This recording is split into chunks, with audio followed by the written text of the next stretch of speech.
Hi again, I'm Rory O'Connor, the editor of the newly published collection of essays by Owen Barfield called The Riddle of the Sphinx. And lots of people have asked, and it's a good question, well, what's in the collection? And I suppose what I wanted to do was present the full sweep of Owen Barfield's intellectual and spiritual passions and interests.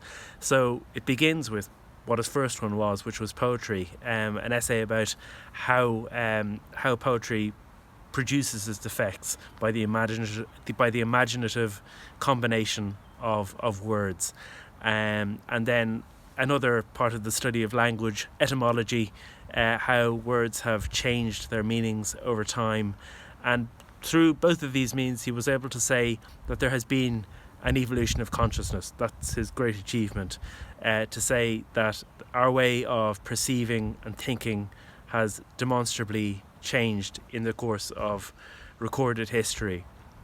And then he goes on about basically about modern consciousness, about the problems in modern thinking and perceiving.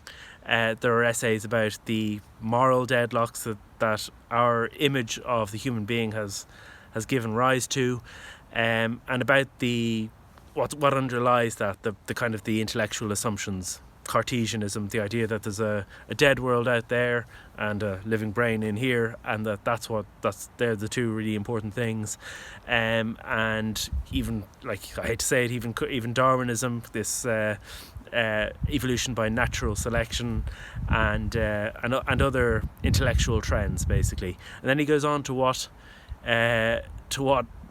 might be better models instead of these. Talks about Goethean science.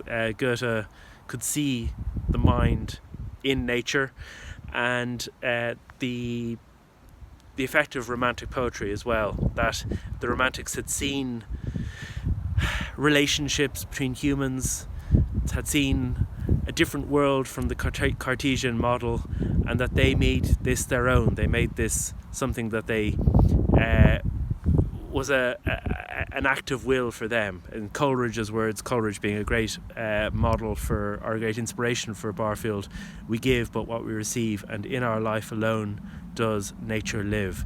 So these tendencies towards something new, towards a new participation in life itself. And then there's an essay about Rudolf Steiner's concept of mind, which underlies this for Barfield. Gives this a kind of solid, I think, edifice of metaphysic is the way he puts it.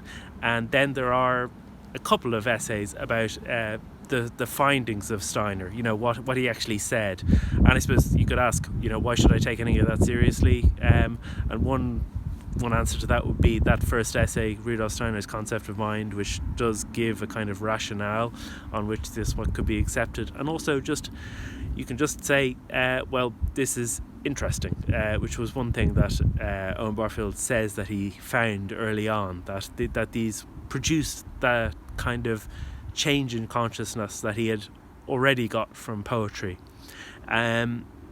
So there's an essay about there's an essay about ancient Israel, the people who had also removed themselves from nature in order to store up their own sense of an inner self that could participate with God.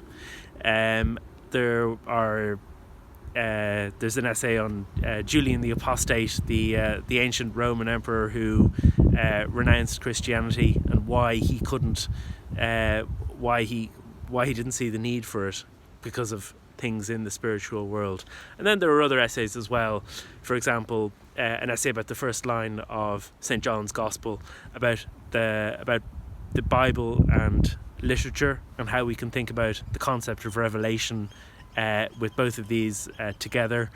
And at the end of the collection, there's Owen Barfield looking back at it again, actually, at his own intellectual and spiritual achievement, although he's much more modest about it, but just because he was asked, he talking about what the course of his concerns has been.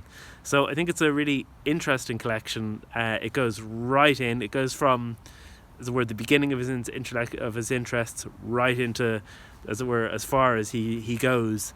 So it does present that full sweep, as I say. And well, again, I hope you enjoy it.